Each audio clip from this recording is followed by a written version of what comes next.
UMengameli weANC uqale ngokwedlulisa amazwi enduduzo ngokushona komholi weNFP uZanele kaMagwaza Msibi. We received the news of the passing away of the leader of the National Freedom Party and former Deputy Minister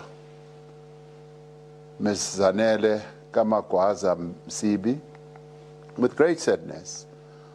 Our deepest condolences are extended to her family and her loved ones and her party as well. URamaphosa uphinde wathi iANC kwemukele ukukhululwa kwabengu umengameli wayo uJacob Zuma ngoshwele wokuba buthakathaka ngokwempilo. We've heard that he is not well and we'd like to wish him quick recovery as he is restored back to his home to be with his loved ones.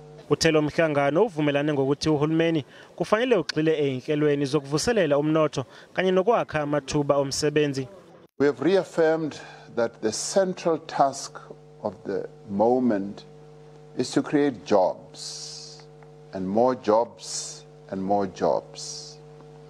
It is also to reduce poverty.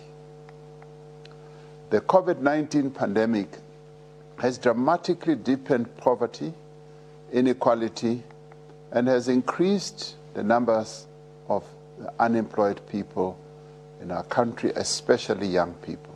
URamaphosa uthelile iqembu lizoqinisa imizamo yokuletha ubumbano ngaphakathi yeqenjini njengoba lokhu kuqinisekisa nokusebenza kahle kahulumeni.